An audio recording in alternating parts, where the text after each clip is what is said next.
Welcome back to Atomic Theory. This is part 2 of our unit. This time we're going to be talking about subatomic particles and atomic mass. Let's get going. So, subatomic particles, basic particles that we now know of. The proton, the symbol is P with a plus sign as a superscript. So what we know about protons is that they have a positive charge.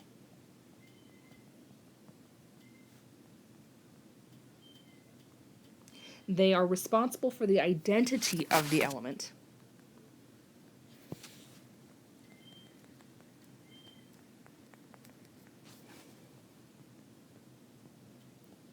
And so the proton is used to define the atomic number. And the mass of a proton is 1 atomic mass unit, or 1 AMU. All right, a neutron with the symbol N with a subscript 0 for no or no charge is neutral. It's a neutral particle, which is why it took about 30 years past protons and electrons for neutrons to be discovered. So the neutron is the same size and mass as a proton, which means it has a mass of 1 AMU. It's not exactly the same, but it's very close. And it's responsible for isotopes.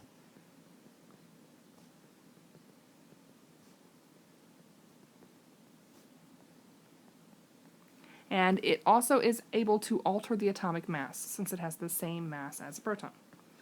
So electrons, the symbol E with a little negative sign, because it is a negative charge.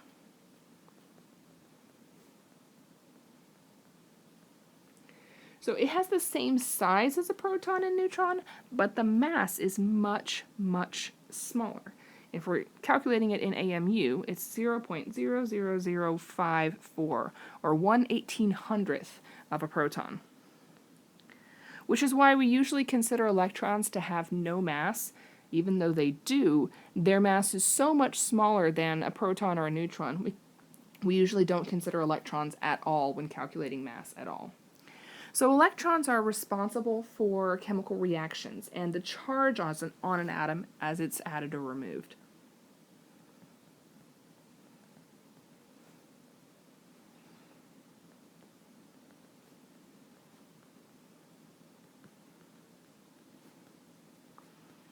So if you have a negative or a positive ion, it has to do with electrons being gained or lost, not protons being gained or lost. A couple of more definitions we have here. Atomic number. This is the number of protons in an atom.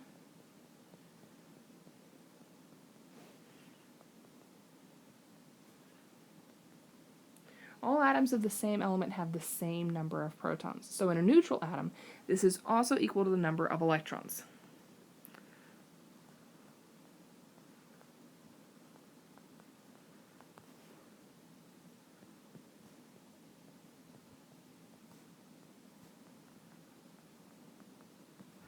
So the atomic number is the number of protons definitely, and the number of electrons if the atom is neutral. The mass number is the sum of protons and neutrons in an atom.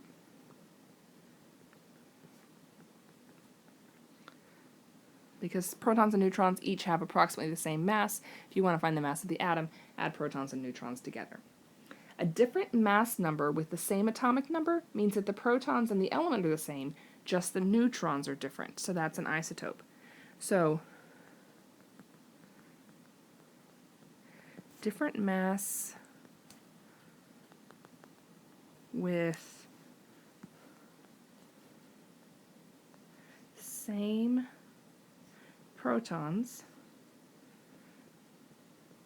means a different number of neutrons, which is an isotope.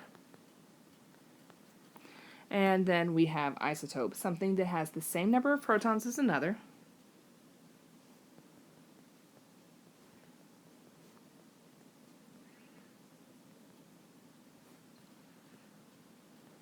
but different numbers of neutrons.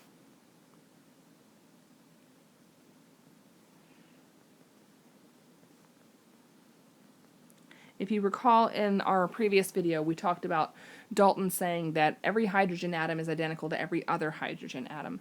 And later when we discovered the subatomic particles, we realized that not all hydrogens are made the same. So there are several different isotopes of hydrogen.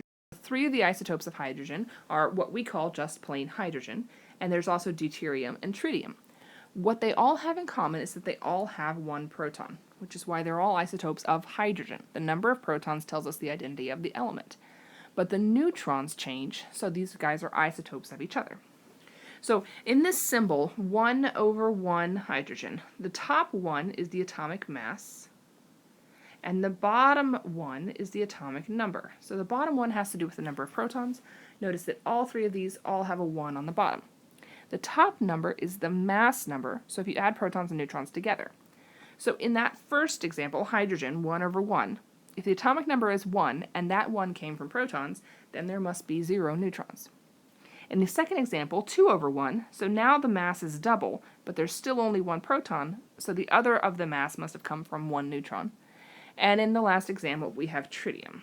So if we just make this into a subtraction problem, 3 minus 1 is 2, so 1 proton, 2 neutrons. So here's one that you can try on your own. Determine the number of protons, neutrons, and electrons for each of the following. Pause the video now and just try and fill in this box. Okay, so hopefully you took a chance to look at the periodic table and look at zinc. This 30 on the bottom of this element symbol tells me the number of protons. And since there is no charge on the atom, the number of electrons are also 30. So if we want to figure out the number of neutrons, then we're just going to turn this into a subtraction problem. 66 minus 30 is equal to 36, so there are 36 neutrons in this isotope of zinc. Okay, when the isotope is written Zn-65, that dash refers to the mass.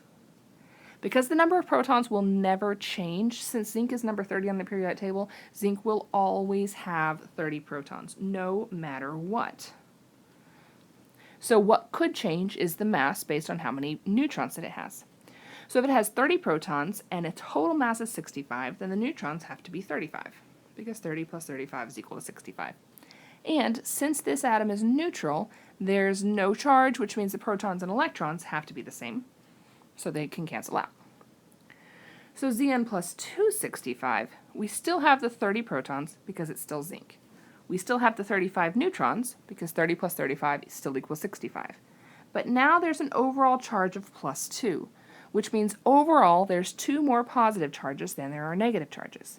That doesn't mean gain 2 protons, instead it means lose 2 electrons. So if there's 30 protons, there's 28 electrons.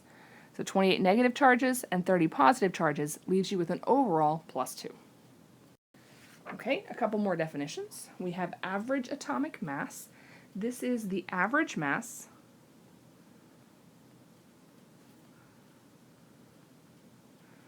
of all atoms of a given element.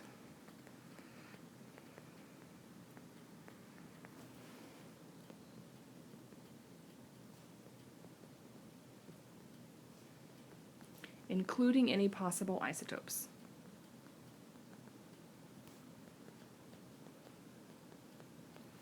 And so percent abundance has to do with the percentage of atoms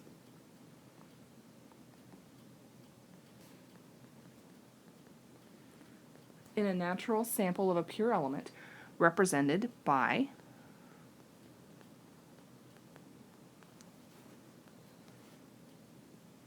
a particular isotope.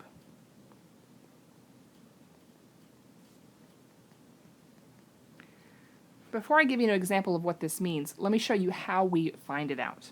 This is a mass spectrometer, or at least a picture of a mass spectrometer. This is a device for measuring the masses of atoms or molecules. So atoms from a pure sample of an element are ionized and accelerated through a magnetic field. So the sample is spun through a magnetic field. Isotopes with smaller masses experience a greater degree of deflection, which produces a graph with peaks or bars to show the relative abundance of each component. So as it goes through the electric field, it's deflected. And if it's deflected by a little bit, then we have heavier particles. And if it's deflected a whole lot, then we have lighter particles. And this way, this mass spectrometer can measure what masses of particles are in a sample. So this is how we're going to get the average atomic mass and the percent abundance. Let's see an example. This is an example of a type of graph that a mass spectrometer might give. There are two different graphs that you might see for mass spectrometers. In the first one, the peaks add up to 100, so 25% plus 75% adds up to a total of 100%, which means the isotope that has a mass of 35 is 75% of the total, and the isotope that has a mass of 37 is 25% of the total. This is arguably the much easier one to read, but also the least common. The most common has the highest peak set to 100, and the other peak set to a number relative to that 100. So if we look at this and say that 33% is the smaller peak, and so then maybe 66%, so we can see that this smaller peak is 1/3 of the larger peak, or we can split it into 4 groups total. This is 1, 2, 3, 4. So we can say that 3/4 has a mass of 35, and 1/4 has a mass of 37, which gives us the same information as the graph on the left. 75% mass of 35, and 25% has a mass of 37. Okay, here's an example on the next page, how you might use mass spectrometry. So calculate the average mass of copper given the following mass spectrum data. So copper, 63, the isotope copper, 63, has a percent abundance of 69.09. 69.09% of all the copper atoms in this sample have a mass of 63. 30.91% of all the atoms in this sample have a mass of 65. So what I want to know is the average atomic mass of this sample. So 69.09%, if we change that into a decimal, that's 0.6909, have a mass of 63. So we're going to take that 0.6909 and multiply it times 63. And then 30.91%, if we turn that into a decimal, that's 0.3091, have a mass of 65. So what we're going to do is multiply these numbers together and then add them. So this is 0.6909 times 63. Type that in your calculator. Hopefully you get 43.5267. Then multiply 0.3091 times 65. Hopefully you get 20.0915. And then instead of adding them and divide by 2, we just add and then we're done. So 43.5267 plus 20.0915, and then rounding it to 4 total significant figures based on what they're giving me here is 63.62 AMU. This does not mean that any particular copper in the sample has a mass of 63.62. Each of the coppers has a whole number mass of either 63 or 65. But since 69% weigh 63, 31 approximately percent weigh 65, then the average of that is a decimal. Another example, but it's asking a little bit of a different thing. A sample of boron was injected into a mass spectrometer, and the data was plotted. The mass value for boron 11 is 11.0093 AMU. Find the mass value for boron 10. So the mass value for boron 11 is not exactly 11, it's really, really close, and it's kind of beyond the scope right now exactly why it's not. So we're trying to find the mass of boron 10. So we're going to use the same process that we did before.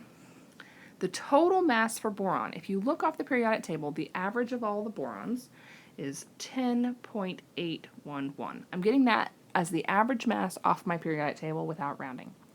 So that is the average atomic mass.